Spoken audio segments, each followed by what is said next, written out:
ಕರ್ನಾಟಕ ರಾಜ್ಯದ ಹವಾಮಾನ ಮುನ್ಸೂಚನೆ. ನಾನು CS ಪಾಟೀಲ್, ವಿಜ್ಞಾನಿ, ಹವಾಮಾನ ಕೇಂದ್ರ, ಬೆಂಗಳೂರು. ನಾನು ಮುಂದಿನ 5 ದಿನಗಳವರೆಗೆ ಕರ್ನಾಟಕ ರಾಜ್ಯದ ಹವಾಮಾನದ ಮುನ್ಸೂಚನೆಯನ್ನು ಸಂಕ್ಷಿಪ್ತವಾಗಿ ವಿವರಿಸುತ್ತೇನೆ. ಇಂದು ಕರಾವಳಿ ಜಿಲ್ಲೆಗಳಲ್ಲಿ ವ್ಯಾಪಕವಾಗಿ ಮಳೆಯಾಗಿದ್ದರೆ, ಉತ್ತರ ಹಾಗೂ ದಕ್ಷಿಣ ಒಳನಾಡಿನ ಜಿಲ್ಲೆಗಳಲ್ಲಿ ಹಲವು ಕಡೆ ಮಳೆಯಾಗಿದೆ.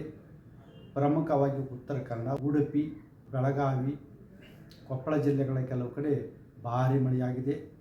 ನೈಋತ್ಯ ಮಾನ್ಸೂನ್ ಕರ್ನಾಟಕವನ್ನು ಪ್ರವೇಶಿಸಿದೆ. ಕರಾವಳಿ ಜಿಲ್ಲೆಗಳಲ್ಲಿ ಜೂನ್ 8ರಿಂದ ಜೂನ್ 12ರವರೆಗೆ ವ್ಯಾಪಕವಾಗಿ ಮಳೆಯಾಗುವ ಹೆಚ್ಚಿನ ಸಾಧ್ಯತೆ ಇದ್ದು, ಉತ್ತರ ಹಾಗೂ ದಕ್ಷಿಣ ಒಳನಾಡಿನ ಜಿಲ್ಲೆಗಳಲ್ಲಿ ಹಲವು ಕಡೆ ಮಳೆಯಾಗುವ ಹೆಚ್ಚಿನ ಸಾಧ್ಯತೆ ಇದೆ. ಉತ್ತರ ಕನ್ನಡ, ಉಡುಪಿ ಹಾಗೂ ದಕ್ಷಿಣ ಕನ್ನಡ ಜಿಲ್ಲೆಗಳ ಕೆಲವು ಕಡೆ ಭಾರೀ ಹಾಗೂ ಅತಿ ಭಾರೀ ಮಳೆಯಾಗುವ ಸಾಧ್ಯತೆ ಇದ್ದು, ಜೂನ್ 8ರಿಂದ ಜೂನ್ 11ರವರೆಗೆ ಯೆಲ್ಲೋ ಅಲರ್ಟನ್ನು ಘೋಷಿಸಲಾಗಿದೆ.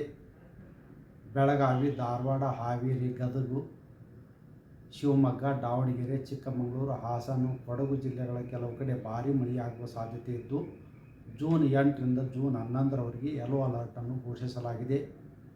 ಬೆಂಗಳೂರಿನಲ್ಲಿ ಜೂನ್ 8ರಿಂದ ಜೂನ್ 11ರವರೆಗೆ ಹಗುರದಿಂದ ಸಾಧಾರಣವಾಗಿ ಮಳೆಯಾಗುವ ಹೆಚ್ಚಿನ ಸಾಧ್ಯತೆ ಇದೆ.